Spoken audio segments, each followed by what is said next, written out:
Imagine there's a place in our world where the known things go. A deer-haunted forest, crowded with pines and hemlocks, a carpet of needles beneath your feet, grouse in the underbrush. Welcome to the woods, outside of the last archive. I'm Jill Lepore. This episode, we're celebrating an anniversary. Sort of. The anniversary of a dream, an alternate history. We're imagining what the world might be like if 50 years ago, in 1972, Americans had ratified an environmental rights amendment, an amendment to the U.S. Constitution, granting not only protection, but representation to the natural world. This did not happen. But this episode, I want to wonder about what the world would be like if it had happened. I want to think about the road not taken. I want to rekindle a spirit of imagination about what could still happen. To start, let's go back to where, by my reckoning, the American environmental movement began. In a seaside cabin on an island in Maine in 1962, when Rachel Carson issued a warning about pesticides and petroleum companies. So step through a screen door into Rachel Carson's cabin in Maine on the edge of the sea. Now, to these people, apparently the balance of nature was something that was repealed as soon as man came on the scene. Well, you might just as well assume that you could repeal the law of gravity. Rachel Carson had been writing for a long time by this point about the natural world, especially about the ocean. She loved mucking about in the shoreline, where she studied the tiniest creatures eddying in tide pools. She was fascinated by their interdependence. The balance of nature is built of a series of interrelationships between living things and between living things and their environment. In 1963, a reporter from CBS News had driven up to her remote cabin. It's on a little spit of an island, to ask her some questions. Carson had just published Silent Spring, a lyrical and terrifying account of what pesticides were doing to the natural world. Pesticides kill insects, sure, but they also kill birds that eat insects and the animals that eat the birds. You can't just kill one thing, Carson demonstrated. You put out a poison, it poisons everything, because everything is connected to everything else. There would come one day, she warned, an entirely silent spring, no crickets chirp, no frogs peep, no birdsong. The pesticide industry waged a campaign to try to portray Carson as a silly old lady. It didn't work. We did a whole episode about Carson in season 1. It's called For the Birds. Anyway, in 1962, Silent Spring became a bestseller, and Carson was hailed as a visionary. Her book fundamentally changed how people thought about the environment. President Kennedy read it, and Carson testified before the Senate. Carson died less than 2 years later, but she'd raised in the public mind a new and urgent concern about all kinds of environmental problems. Then, 1969, NASA sent men to the moon, and their photographs showed the Earth, the whole Earth, small and fragile, something to protect, a pale blue dot, as if made of glass, a blue marble. In September 1969, 2 months after men from the Earth landed on the moon, Moon Day, a maverick Wisconsin senator named Gaylord Nelson proposed a celebration, a national holiday. He called it Earth Day. Environment is all of America and its problems. It's the rats in the ghetto. It's a hungry child in a land of affluence. Nelson modeled Earth Day after anti-war teach-ins, with all that urgency, life and death at stake, the future of humanity itself. I don't think there's any other issue viewed in its broadest sense, which is as critical to mankind as the issue of the quality of the environment in which we live. Gaylord Nelson had grown up in Wisconsin. When he was 14, he'd started a campaign to plant trees in his hometown, Clear Lake. As governor of Wisconsin, he'd made environmental protection his top priority. He taxed tobacco and used the money to buy land for public parks. In the Senate, he dedicated himself to getting the environment on the national political agenda. In his first year, he co-sponsored the Clean Water Act. He was also the first person to propose an environmental rights amendment. In a speech in the Senate on January 19, 1970, Nelson proposed a constitutional amendment that read, "Every person has the inalienable right to a decent environment." People propose amendments all the time that never go anywhere. But still, it planted a seed. I've been thinking a lot lately about amending the Constitution and why it's so hard to do, and when it got so hard to do. In the 1970s, it looked like another amendment, the Equal Rights Amendment, banning discrimination on the basis of sex, would surely be ratified. In the end, it wasn't. But in 1970, when Gaylord Nelson proposed an environmental rights amendment, it just didn't seem that crazy. In 1971, the 26th Amendment was ratified. It lowered the voting age to 18. In the 1970s, in other words, you could still ratify amendments to the Constitution. On January 22nd, 3 days after Gaylord Nelson proposed his environmental rights amendment, Richard Nixon, the president, threw his support behind this idea in his State of the Union address. The great question of the 70s is, shall we surrender to our surroundings, or shall we make our peace with nature and begin to make reparations for the damage we have done to our air, to our land, and to our water? Nixon, in other words, seemed to have embraced Rachel Carson's agenda. Restoring nature to its natural state is a cause beyond party and beyond factions. It has become a common cause of all the people of this country. The scale of the crisis was obvious to everyone. By 1970, the United States had become a very trashy-looking place. It was embarrassing. Pollution, smog, litter, everywhere. The Cuyahoga River in Cleveland had caught fire only months before, and not for the first time. The water was so entirely polluted with oil-slick debris that when sparks from a passing train flicked over the river, it went up in flames as high as a 5-story building. Public outrage had been so intense that Nixon had signed into law the National Environmental Policy Act, which helped establish the Environmental Protection Agency. Through our years of past carelessness, we incurred a debt to nature, and now that debt is being called. The program I shall propose to Congress will be the most comprehensive and costly program in this field in America's history. I think about it this way. Post-war America, people are finally fed up with the ravages of the Industrial Revolution. The pollution, the filthy factories, the dead fish in the rivers, the dying oceans, the smog. To stop all that, you've got to pass some laws. One way to drum up support? Invent a national holiday. Call it Earth Day. Tell people about it. Get them out on the streets. Run ads and stir up news coverage on television across the country. Do you feel as though all this is a reaction to publicity that's been blasted across the nation? It's going to be a real big political movement, probably bigger than any other political movement we've ever seen in this country. Earth Day wasn't a federal holiday, more like a rally day. But also, more than a rally day, governors agreed to honor Earth Day. So did a lot of musicians, poets, politicians. In Washington, the House and Senate adjourned for the day. Practically every senator and congressman was off to make speeches on the year's most popular and least risky election issue. April 22nd, 1970, that first Earth Day, took place all over the country, in cities and towns, at state capitals, along polluted highways. People picked up trash on riverbanks, from the Kalamazoo to the Mississippi. Schools canceled classes, kindergartners did crafts, college students marched in the streets, and middle schoolers went on field trips wearing baseball caps and muck boots, carrying binoculars, as they trudged through the woods to a lake whose shoreline was covered with trash. This is pollution, and it's put here by who? Man, all right? So this isn't anything that nature itself has done. When you look at nature, you're going to find it's a pretty beautiful thing.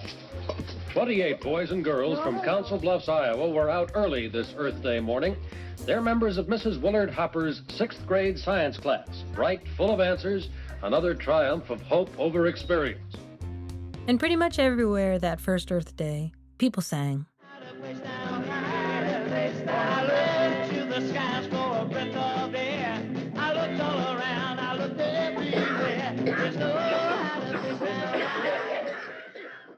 In Boston, protesters held a die-in at Logan Airport to call attention to the pollution caused by airplanes. They pretended to die there. There were teach-ins and cleanups. Protesters wore surgical masks to call attention to air pollution. Parts of New York City banned cars for the day. Protesters in Chicago called for the elimination of the internal combustion engine.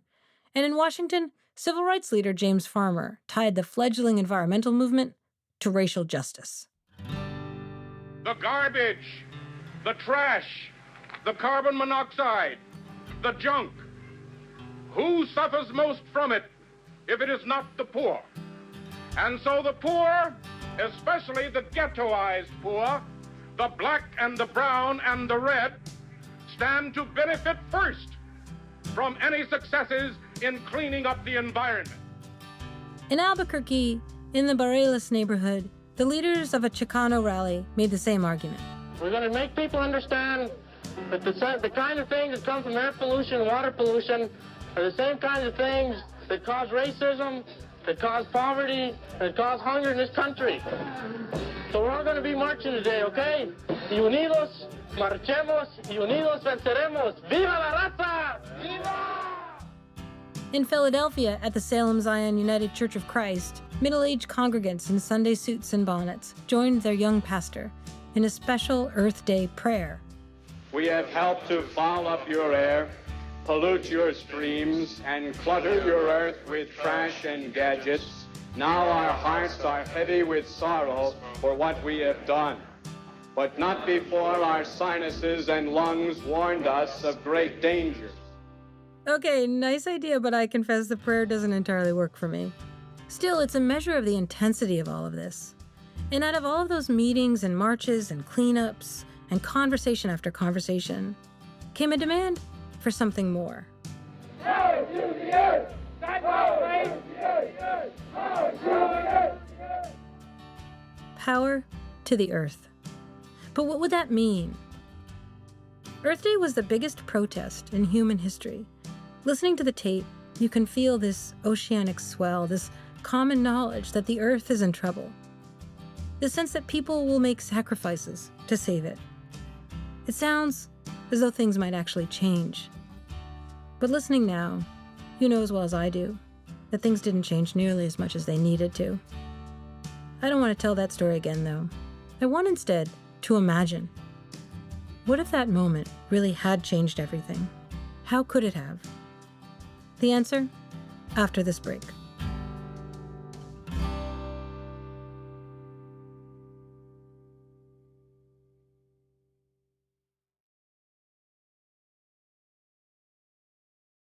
The idea that everything could have turned out differently in the 1970s is not crazy. Remember that in 1970, at the very same time that Wisconsin Senator Gaylord Nelson had come up with the idea for Earth Day, he'd come up with the idea of an amendment to the U.S. Constitution, guaranteeing people the right to a decent environment. While he was working on that, some states started trying to guarantee the same thing. The first to succeed, in 1971, was Pennsylvania. The state ratified its own environmental rights amendment by popular referendum by a margin of 4-1. So, people who wanted to change the federal constitution to save the planet were getting pretty excited.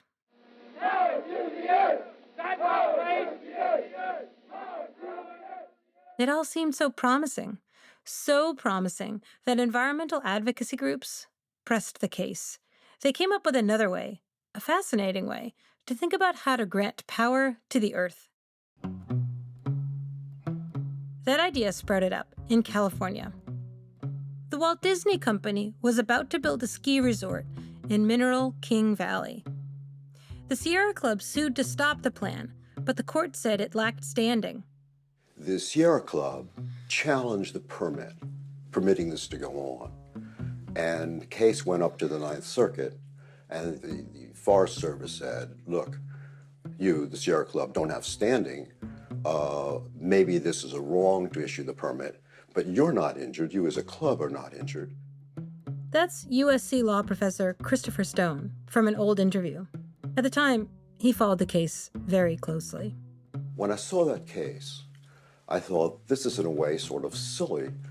This is an important decision as to whether to develop the Mineral King Valley in this way. I'm not sure how it should come out, but at least it should be heard And if the problem of its being heard is that this club was not injured, suffered no injury, why not just say, look, the injury is suffered by Mineral King Valley? The injury is suffered by the valley. Stone decided to write a law review article. It's called Should Trees Have Standing? Stone starts off talking about the Sierra Club versus Mineral King Valley case. But like most big legal arguments, Stone's article made a very general claim, a legal innovation. He argued that trees, and any other part of the natural world, should have standing in courts of law as persons. After all, a corporation can be a person. So can a ship. So can your dog, if you leave your dog your estate in your will. Why not trees and valleys and rivers and streams? Stone didn't want humans to protect the environment. He wanted the environment itself to bear rights. He knew this might strike some people as a nutty idea, but he also felt the time had come for big, bold ideas because of how bad he thought things would be in 50 years' time. There's a part of his article where he writes about that, and I find it uncanny, having been written in 1972. He wrote, "Scientists have been warning of the crisis the Earth and all humans on it face if we do not change our ways radically. The Earth's very atmosphere is threatened with frightening possibilities. Absorption of sunlight, upon which the entire life cycle depends, may be diminished. The oceans may warm, increasing the greenhouse effect of the atmosphere, melting the polar ice cap, and destroying our great coastal cities." Stone rushed a copy of his article to the Supreme Court, which was slated to decide the Sierra Club case, to decide, to begin with, whether the Sierra Club had standing to try to block Walt Disney Company from chopping down a forest. Now, sort of by one of those weird coincidences in the world, right at about that time, early in 1972, Dr. Seuss's book, The Lorax, was broadcast on television. You know, the cartoon about a creature who lives in the woods and is trying to stop a lumber company from raising the forest. I speak for the trees. Let them grow. Let them grow. But nobody listens too much, don't you know? No, they don't listen too much. Weeks after the Lorax was broadcast on TV, the Supreme Court handed down its decision in the case of Sierra Club versus Mineral King Valley, issuing a ruling in favor of the Walt Disney Company. Justice William O. Douglas wrote in a dissent that if a ship can be a person under the law, so it should be as respects valleys, alpine meadows, rivers, lakes, estuaries, beaches, ridges, groves of trees, swampland, or even air. In a footnote, he cited Stone's article, Should Trees Have Standing? But Justice Douglas said, but why not just essentially follow Stone's position and let the Mineral King be the plaintiff? This should be called Mineral King against Department of Interior. People like the idea that we should be speaking for nature, that nature should have its own voice. People did like that idea. So imagine, what if Douglas's opinion had been not the dissenting opinion of the Supreme Court, but the majority opinion of the Supreme Court? What might have happened next? Imagine that with this incredibly huge legal victory, environmentalists had decided to really fight for an environmental rights amendment. Not the one Gaylord Nelson had proposed in 1970. Imagine they'd proposed something much, much bolder. I mean, imagine, really imagine. Imagine that this crazy bold constitutional amendment had gotten ratified in 1972. What if today, in 2022, we were marking the 50th anniversary of that environmental rights amendment? To imagine that, I've got to take you to a place I've never taken anyone before. To the Last Archives Fiction Annex.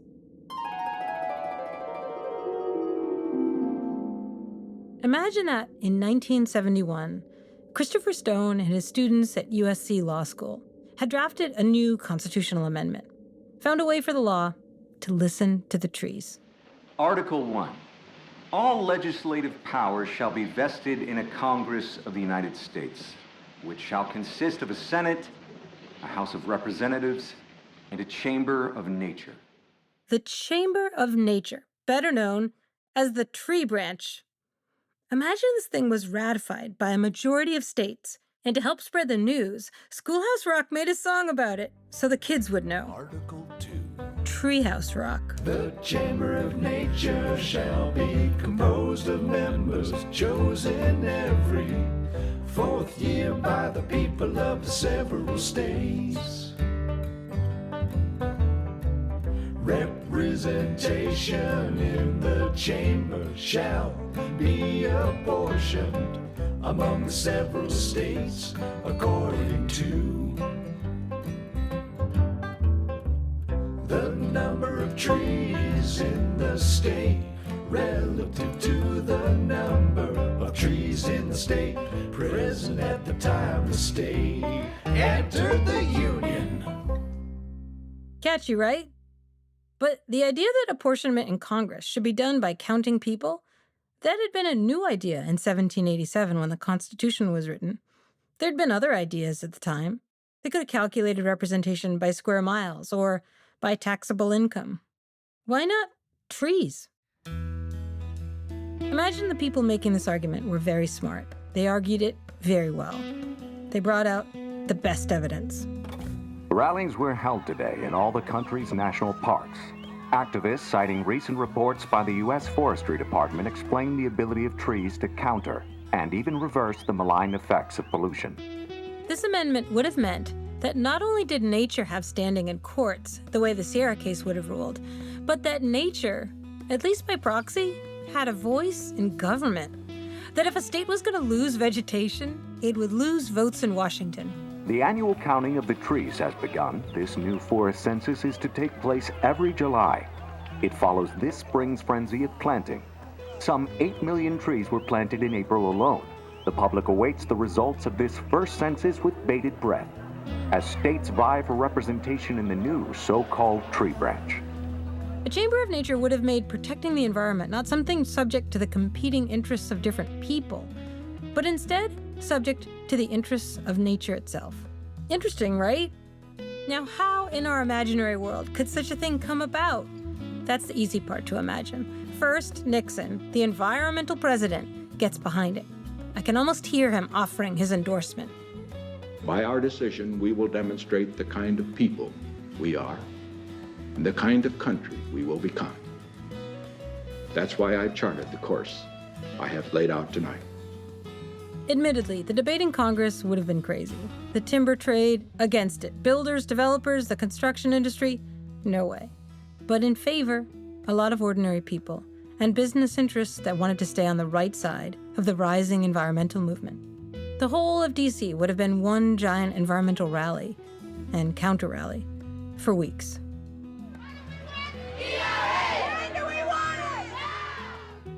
And then, it could have all happened so quickly.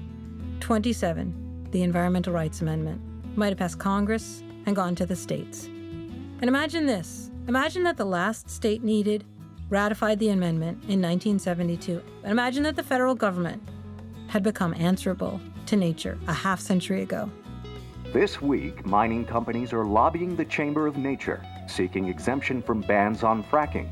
But the tree branch so far appears to be holding firm. Okay, I'm locking up the annex again. Because all of this, none of it happened. What happened instead? After the break.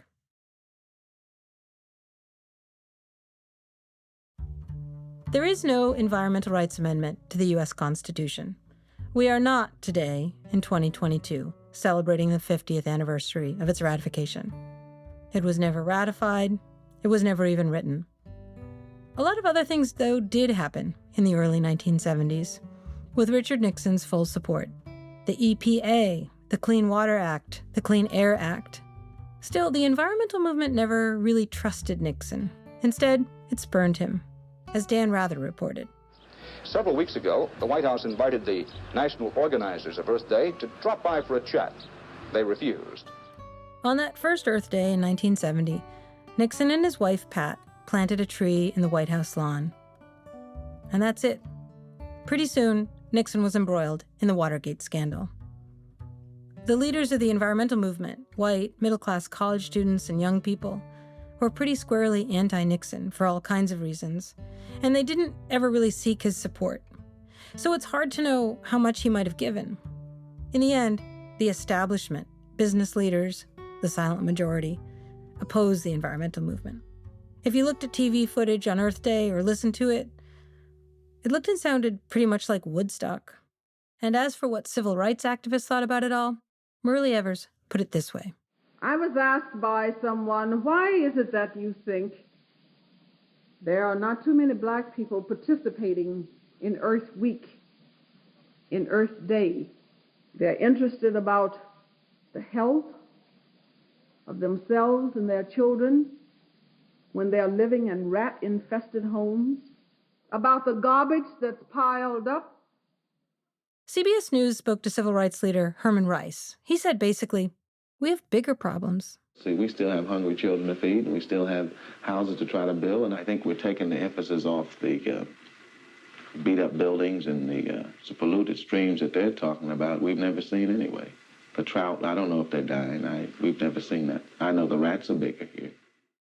Earth Day, for all of its successes and its huge scale, it still had real limits. It spurned the establishment, it was too white. And then in 1973, the gas crisis began. Not just rising prices, but an actual shortage due to U.S. foreign policy in the Middle East and an embargo by OPEC, a consortium of oil-producing nations in the Persian Gulf. Here's a clip from a special NBC News did about the crisis. There's almost unanimous agreement among the experts that the crisis is real, that it's been creeping up on us for about 100 years now, and that it's getting worse each day as we continue to use up our precious supplies of oil, coal, and gas. And by the 1980s, the fossil fuel industry was already organizing itself around an extraordinary project, undermining the science and promoting oil and oil companies as good for the environment. Climate change, pollution, not real, they said, or at least not relevant. Exxon, BP, and DuPont, great for the environment. Recently, DuPont announced that its energy unit Conoco would pioneer the use of new double-hulled oil tankers in order to safeguard the environment. The response has been overwhelmingly positive. DuPont, better things for better living. And as for what happened after that, you probably know what happened next. The rising temperatures, the increasing severity of storms, the forest fires. Why even bother thinking about whether it could have gone another way? No one proposed a tree branch. That is my own cockamamie idea. But why is it a cockamamie idea? What if it could have worked? What would have happened if we'd had a third branch of the legislature, in which representation was proportionate not to people but to trees?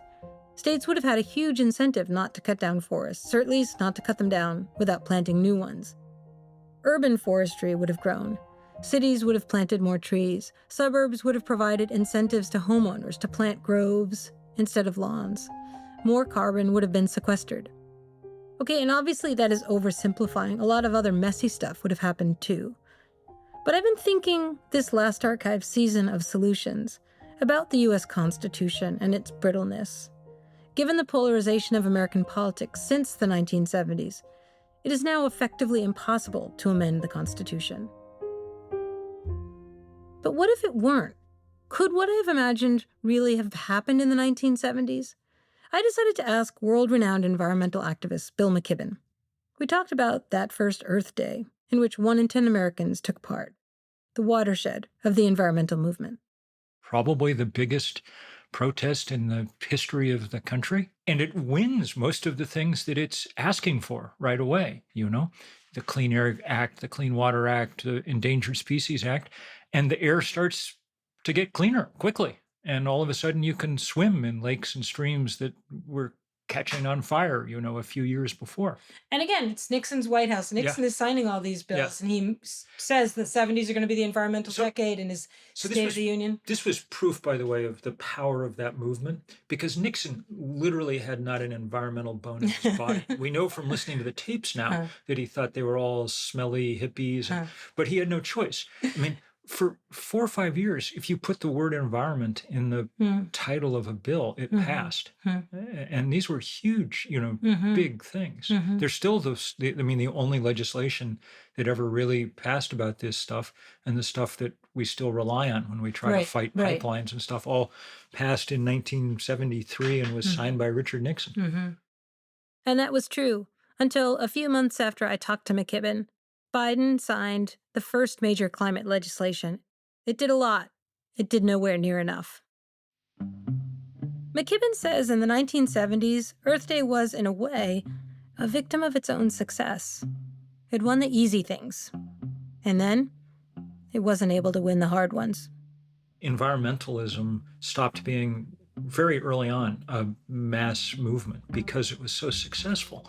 After Earth Day 1970, and within a couple of years, everybody had left the streets because they were winning every bill they put forward in Congress, every court decision, whatever, and which was great. It was working until it wasn't. And the other side fought back very hard. So the environmental movement moves off the streets and into big institutions. And it's just not prepared either for the strength of the opposition or for the magnitude of the problem. And the problem is that the things that we're addressing are the easy things, it turns out. They're the problems when something goes a little wrong, like you don't have the right filter on your smokestack or your car or whatever, and you can fix them by putting a catalytic converter in or a scrubber in your smokestack. And it costs a little money, but it's not the end of the world. And once you do that, you've made extraordinary progress. In fact, the pollution that you can see with your eyes begins to disappear. So having solved this one set of things, but without making fundamental shifts in how we ran the world, we were setting ourselves up for much, much deeper trouble. We didn't know about climate change yet, but we were beginning to sense what, that it was coming. More to the point, it was clear that relying on oil had all kinds of pitfalls.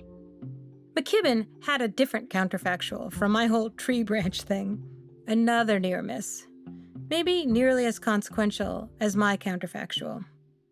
His counterfactual was, what if Jimmy Carter had succeeded in steering the country toward solar power and away from oil? If we had turned away from it in the 1970s, done what Carter wanted to do, and made this all-out commitment to solar power, well, we would have not solved, but addressed in a fundamental way what now has become the single existential challenge on planet Earth. So tell me a little bit about what Carter was proposing and what happened to Carter's proposals. So his main message about how we're going to combat this problem is A, conservation. And there's, there he puts on this sweater and gives the talk from the White House with the temperature thermostat turned down. And the other thing he's doing is saying we have to figure out ways to power ourselves that aren't reliant on fossil fuel, OPEC, the rest of the world. Today, in directly harnessing the power of the sun, we're taking the energy that God gave us and using it to replace our dwindling supplies of fossil fuels. And yet, that didn't happen. Carter put up those solar panels, made that plan, and then Reagan defeated him in 1980. And then Reagan took down those solar panels and scrapped that plan. Carter put on a sweater. Reagan said, "Turn up the thermostat. This is America."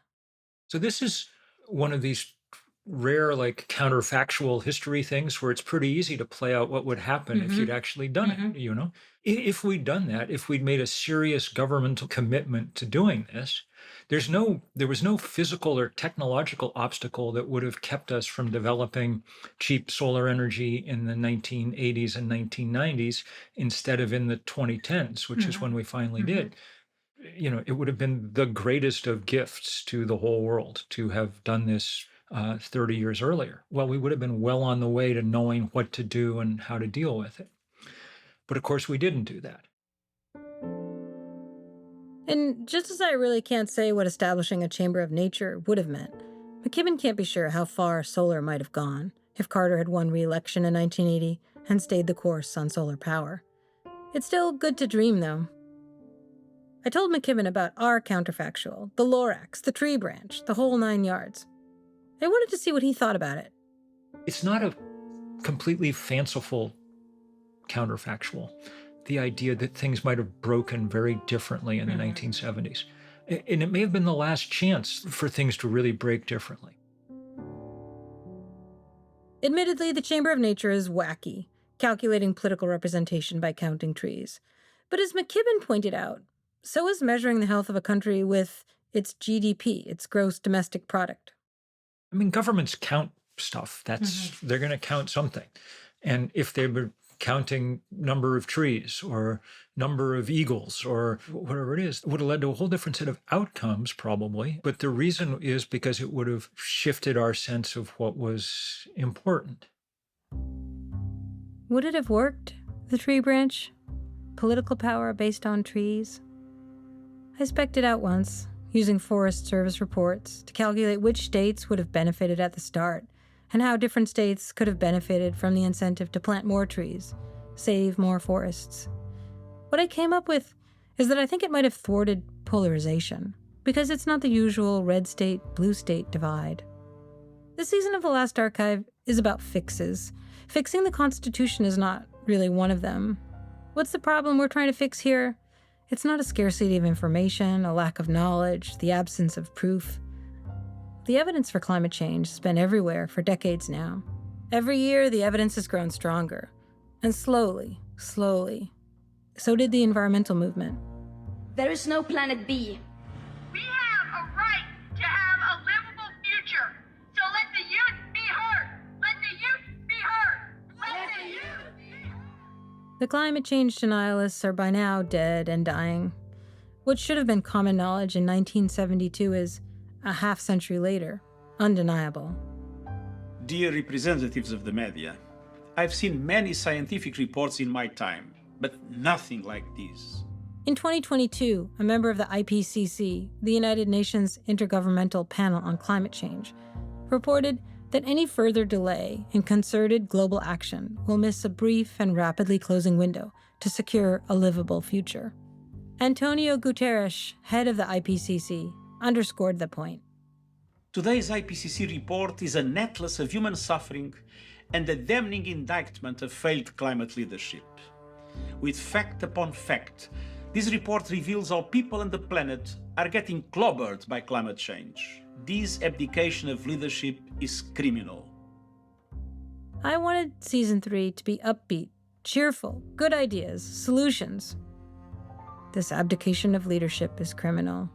But I do still think if a window is now closing, there's much to be learned by looking back through the clouded light of other windows. I know people everywhere are anxious and angry. I am too. Now is the time to turn rage into action. Every fraction of a degree matters. Every voice can make a difference, and every second counts. 2022 was a year for real, genuine celebration. The first meaningful climate legislation in the United States in more than a generation. It's gone a long way, but it hasn't gone far enough. I don't want my grandchildren to look back at 2022 the way I look back at 1972 and say, oh my God, they were so close, they did so much, they were so close to doing what needed to be done. If only they'd had a little bit more imagination. I don't want to have been close. Close is not enough.